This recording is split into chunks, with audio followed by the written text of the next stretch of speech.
שלום וברוכים הבאים לפסטיבל דוק אביב ה-22 ולתחרות הבינלאומית. אנחנו שמחים לארח איתנו היום את אנבל רודריגס ריוס, במאית הסרט היו זמנים בוונצואלה. הוובינר שנעשה פה יהיה חצי שעה.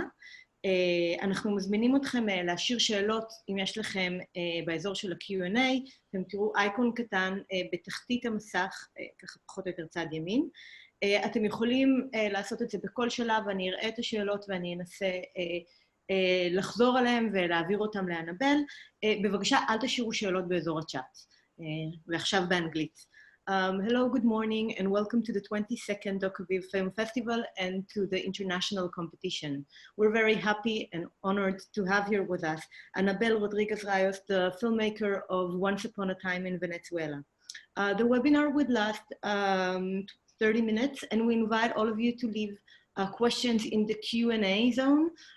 You would see a Q&A icon on the bottom of the screen, on the kind of like middle right side. And please don't use the chat function. I'll read your questions, and if possible, I'll repeat them and direct them to Anabel. So Anabel, are you here with us? Yes, hello. Hello. Shalom. Hola. So I want to start with like a very basic question, and it is, what brought you to Congo Mirador? I mean, it looks like this kind of like secluded and you know, close, small village. How did you get there? Yeah, it is actually very far away, 3 hours by boat into the Maracaibo Lake. And many years ago, I went to capture this silent lightning, the Catatumbo lightning that you see in the beginning of the film. For the ones that have not seen it, this is this phenomenon that has no explanation yet, which is that there is this lightning without thunder in the midnights in this place. So then many people, many artists try to capture that, and we were doing it in the occasion of a documentary for television that was about the Venezuelan, the things that define Venezuelans. So then it was interesting for us to begin by that, because it's like this door into the unknown, into something that is beyond, isn't it? So that was it. But then after that, many people approached us, because these are many nights that one spent there in this pier under the stars, and you know, drinking rum, talking, and in that, okay, in this situation, some kids approached us. They were coming like in these little boats on the blackness of the lake. They were coming, and then it was 1 night, 2 nights, 3 nights, and then from that we became friends with their parents and so on. And by this exchange, this was years. So this whole process took, the whole process of the film took 5 years in the shoot, but previously I did a short film there. So in the place I've been working for, more than 8 years. And the reason why we stayed is that the characteristics of this community were pretty much reflecting us as people, and as well the way in which it looks is symbolically it is almost literally like the little Venice. You know that Venezuela means little Venice, is the meaning of the word, and the foundation of this, the foundation of the country came from that image of houses on top of the water.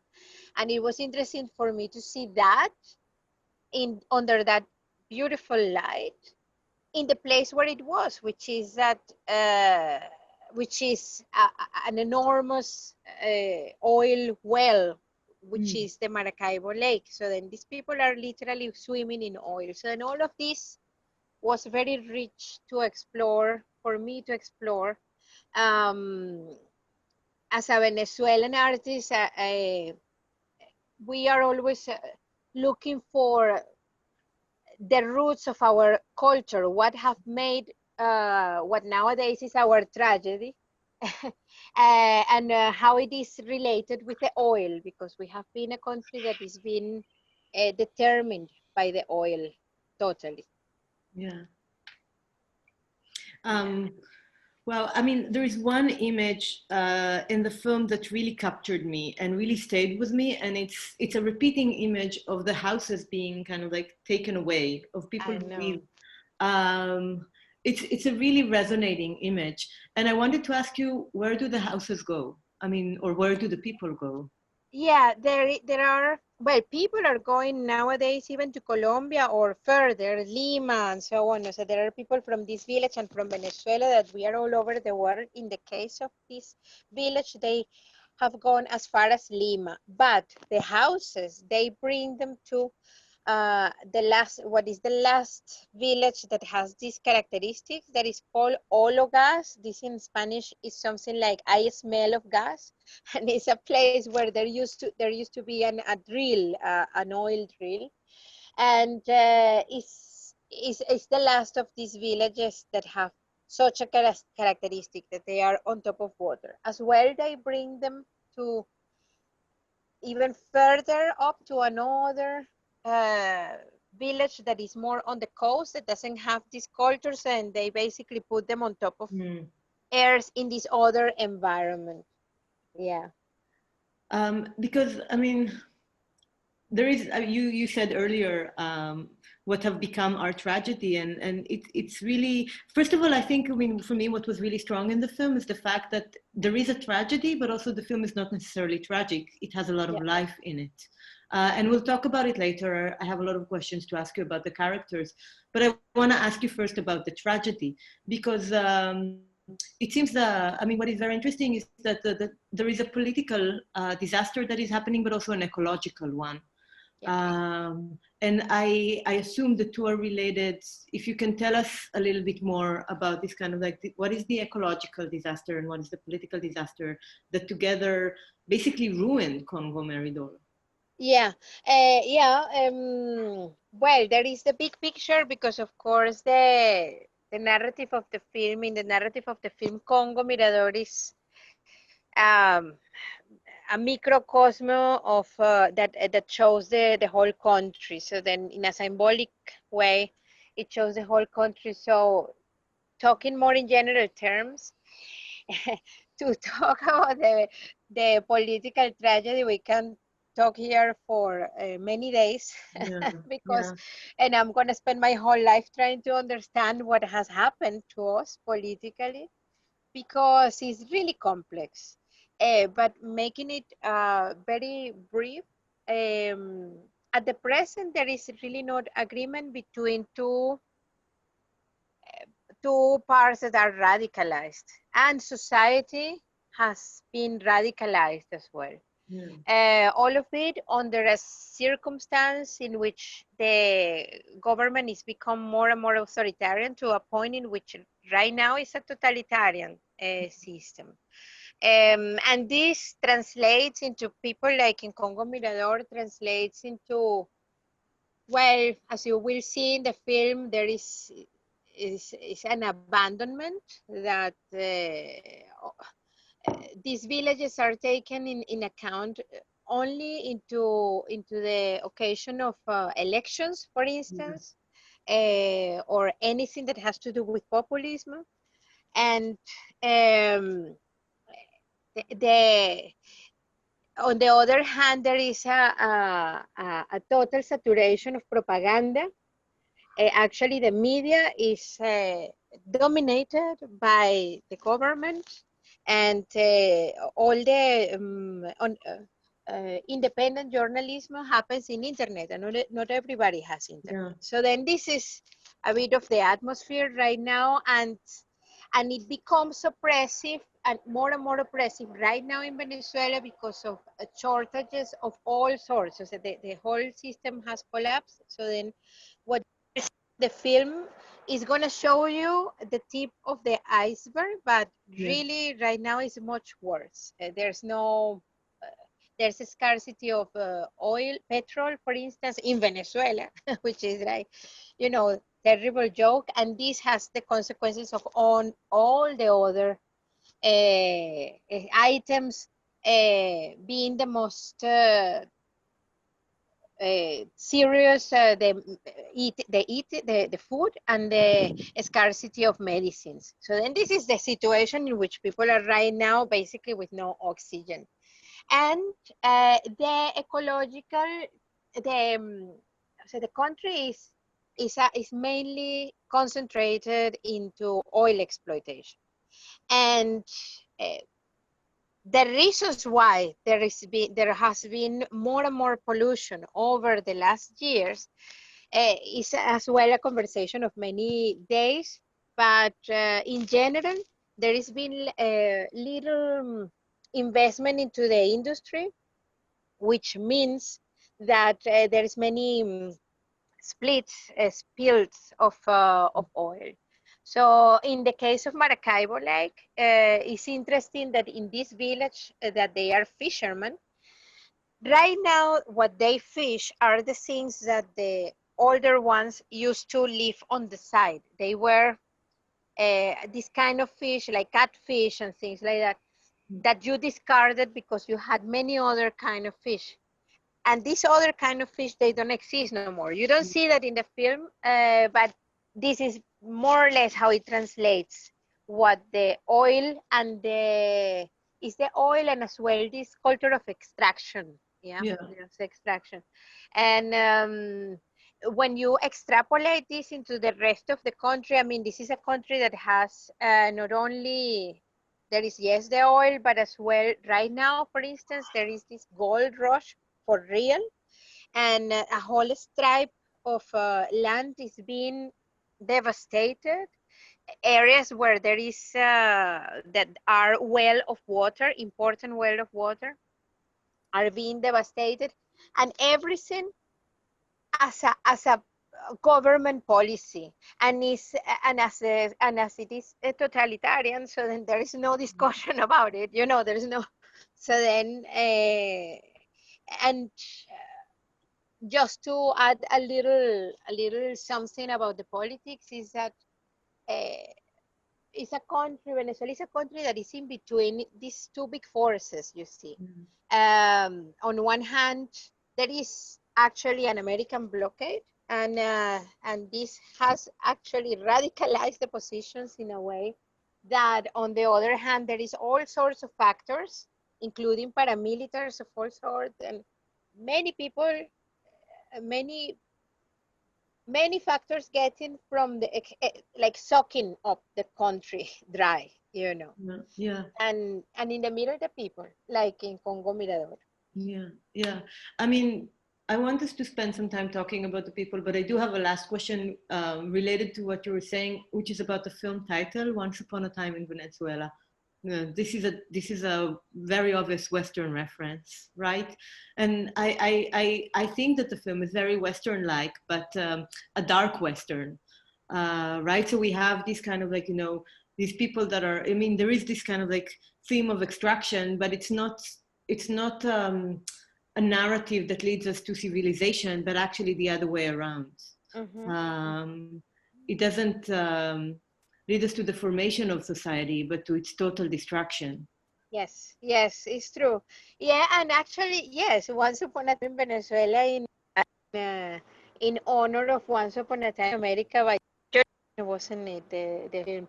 Yeah, actually, you know, something that was interesting for me at the very beginning, to me, this is common in Venezuela, in some cities, mine looking villages that has some kind of a reminder of those Western villages. Partly because the oil industry or this mine industry, this kind of culture is really together with a grounding of these big companies back in the 40s. So there are similarities and these resonances, definitely. The fact that it brings into this Nice what you say. This interpretation, actually, I'm gonna write down because I didn't think it way, but unfortunately, yes, it became this of the abandonment, isn't it? To an area. I mean, one thing that I really that really stayed with me with the film is after watching it for a few hours, I felt like I'm on a boat, and I wanted to ask you. It's very present. The feeling of like the entire life we're just floating on water. Everything, every task, everything. And I wanted to ask you about shooting in this location. I'm sure it demanded a lot of adjustment. It took you some time to understand how to shoot this place. And I wanted to ask you about that. Yes, yes. Well, as I said at the beginning, I did lots of time without shooting. Just at some point, there was the camera. I brought the camera, and it was okay. The agreement of like a film, the people saw in the possibility of bringing of attention into the village. So then they to use it for that. So then, given that first agreement, there was lots of time of us being there, and talking and drinking the coffee and just being there, eventually shooting. And for the first year, remember, the whole footage is much more uh, distant. It's more like tourist type of look. And then this look began very differently when it was more positive. And it's a little bit like a dance, a very low dance, which only one finds a position in situations. Then I invited a cameraman with whom I work for everything now. So we really developed working together that right. I think now we don't even need to say much.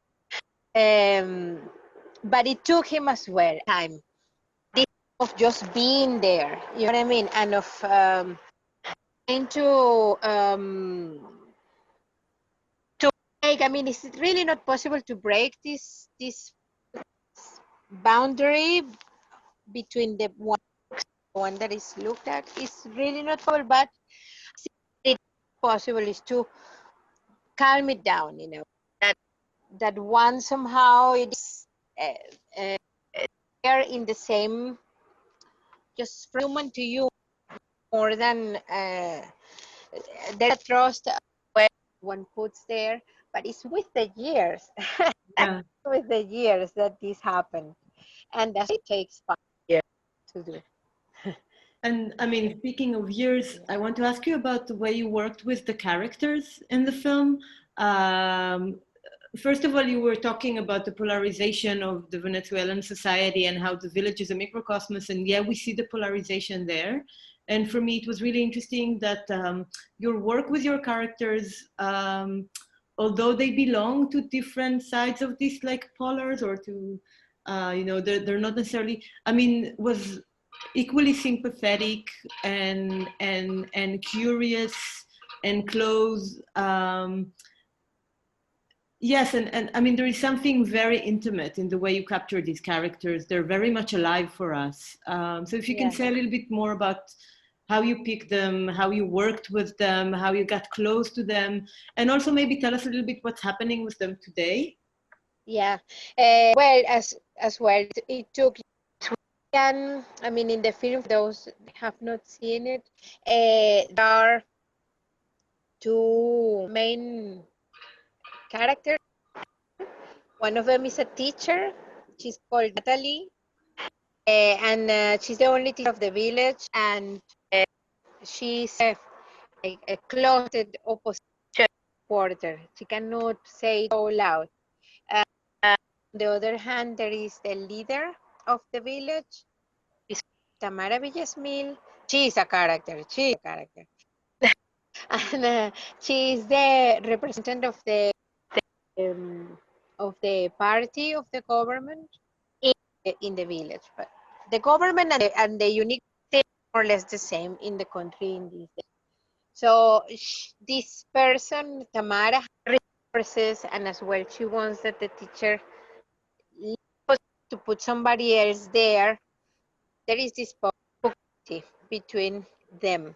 And what happens in the story is that there is a when there are elections for, and then you're gonna see the movie, yeah. But I just wanted to put a so I began working with Natalie because at the very beginning the story was about my intention was to make a story the kids' perspective, and I wanted to make a of a story from the kid's perspective. So then the environment of the school and with the teacher and so on. At the very, very beginning, the main group it was working with, they left.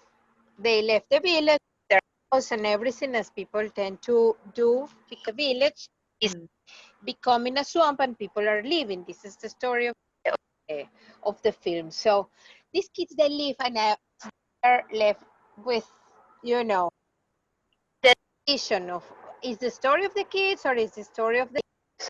I stayed there and began to work with the teacher who naturally had opened to me her house. We are actually friends. Right now, she's oscillating between Colombia, Santa Barbara, and this other village all over. So she's oscillating. This migration is permeable between in the border between Venezuela and Colombia. Her destiny right now, but we're still in contact. I'm grandmother of the godmother of her daughter. So then there is a relationship, very good relationship. And I was working with her the first 2 years, 5. I was the first 2 years there. And this other person, Tamara, would not accept us in her house because we were from the opposition, you know, and we were from the other side. And yeah, it was not. At some point, the house that I hired for the crew to stay, to live, this house was moved to another village. Yeah. So we were left without place where to stay. Then location, we proposed Tara a business if we could stay in house. And Tamara is a person of business first of all. So then she accepted that, okay, I can host you here. You'll be shooting here probably, I don't know, back then it's going to be 1 more year or something. So then she accepted. And given that occasion, I took the opportunity to begin to shoot. At that point, I was still as I am part of the same reason why we are polarized or we have been polarized. In the film, time from anger, you know, from the frustration of having lived all the story that we have lived and the pain that means to have the pains that we have gone through Venezuela, you know, separations of the families, a collapse of the system, bullying from the government, like state violence towards the people, all of that, were my anger.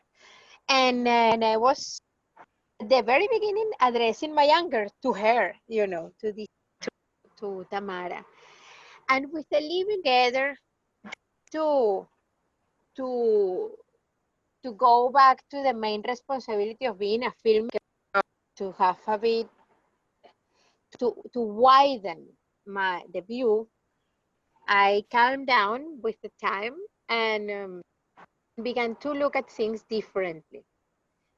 But it took years, even up to the editing room, because even in the editing room, I wanted to profile her as, you know, even with a documentary, is such a great responsibility that one has over the room. In that moment, I remember I wanted to provide more, as a more representative system that was the oppression, the person that oppressed the village, and just um, big discussions with editor and producer Seb Bruderman, who is from here, Austria. You know, we just through this enormous friction is that we found a balance. You know, there were points which Seb told me, for instance, there is a shot in the film that for the ones that have not seen it, I don't want to spoil it for you, but you know what is it. And at the end, this Tamara Chivisi governor, and there is a shot there, which that it really makes the other perspective of this person, no? Not only a fanatic, that is not only this, that is not only a person that is vulnerable, you know, and it's only one shot took out of, you know, like some folder there of camera 2 that was hiding for a year. And he takes that, and then that shot, we began to retell the story. But I didn't want that shot there, for instance. And then the editor said, if we are going to portray this person as the bad one, I am out. I quit. You know. And I tell all this story, explain that this as well a process, you know, for me, a healing process. At this point, I hope that this film somehow contribute to that, to reflect for us Venezuelans, act and to heal somehow. Yeah. Not completely, contribute a little bit into that direction. For the rest of the world, I think it could help to think about these themes, you know, like what happens when one let the radicalization go so far that one becomes, you know, the food of the populism, and this and destroy societies. Yeah. I mean, wow, there's so much to take from what you said. First of all, it makes me think about how, I mean, the way we make films is really a product of the environment we try to capture. For instance, you were depicting an environment that was constantly changing and was defined by the fact that people constantly leave. And it really affects you, right? I mean, you develop these attachments or even these codependencies, and then things collapse. So for instance, you telling about, you start shooting and working with the kids, but then they left. So it's really, the village itself, in a way, was also, what's happening in the village determine what happens, kind of like make the film. But also Tamara, I think I was very, her presence in the film is very powerful. Once again, I'm not sure if everybody who is listening to us saw the film, so I don't want to expose too much, but I think, I mean, for me, a very devastating moment that actually, I think her character communicate is the moment where they go to the parliament, and she, who is, the boss of the village in a way, and is like, she always comes out as like this very powerful person, right? A person that has power. She's not being listened to. She's completely powerless. And this is when you realize that the system is so corrupted that it even betrays on servant. And for me, that was a very powerful moment to understand that a corrupted system, I mean, the corruption is such an important part of it that it would betray even if its own most loyal servants. And that was a very powerful moment with Tamara. I mean, we're approaching the end, unfortunately, and I have a question coming from the audience, and I want to mix it with a question I had. I mean, the question coming from the audience are there any other villages like Congo, Mirador, and Venezuela? And I want to mix it with the question I had, which was, what does it mean to shoot a place that is disappearing? That, I'm not sure that it no longer exists. Yeah, well, it's what means to shoot that, like emotionally, imagine is well, it's It's an exercise of the nostalgia. Además, it's a nostalgia that is not only about like artistic or making. No, it's a nostalgia that happens to me because of the process of Venezuela, no? And we are separated. I don't have. So we are a whole generation, more than 5 million, a whole generation of people that are having a completely different life of what, and we are having our families back home and to keep them the best we can, and many people are dying by.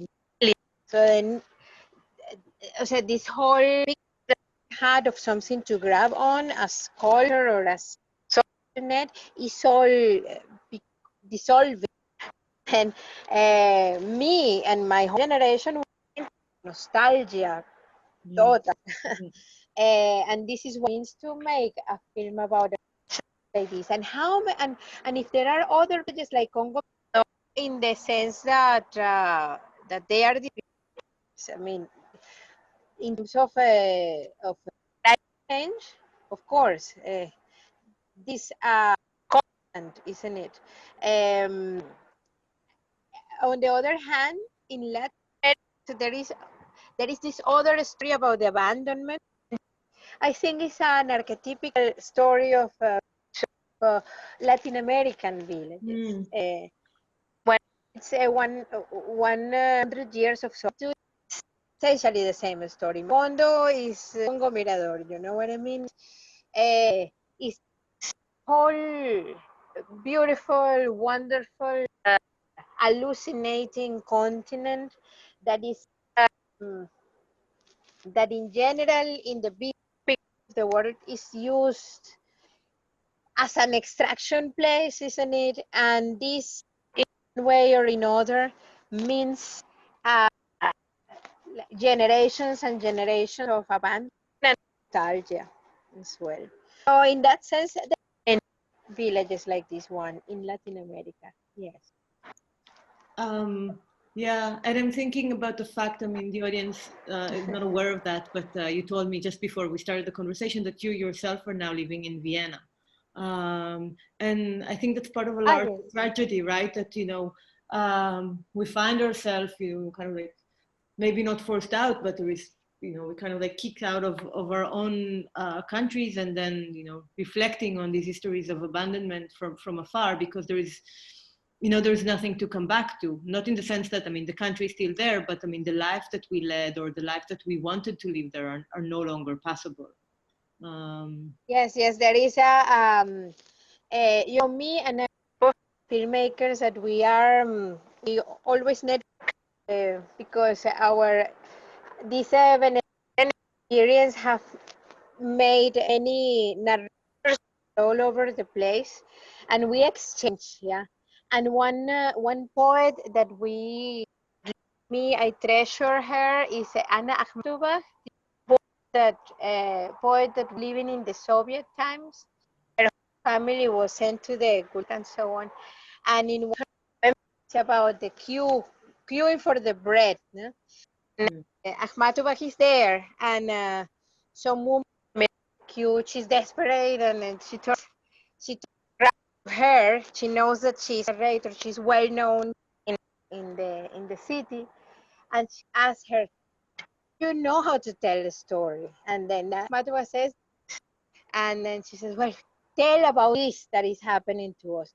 And this is what drives me. And as I said, there is a bit of a wave there of narrators in literature of Venezuelans trying to together and try to understand this kind of tsunami that we went through, and realizing that that is what to do with the times we're living in there. It's not something Venezuela only. So this kind of collapse, it reflects a feature of our times as well. So yeah. Thank you so much, Annabelle, for a fantastic film and for this very, very insightful conversation that, for me, left me with so much to think about. Yeah, we're we need to finish. This last I don't hear. I don't know what happened. You can't hear Wait a me? second. Let me just. I don't know what happened here. See now? And now? Let's see.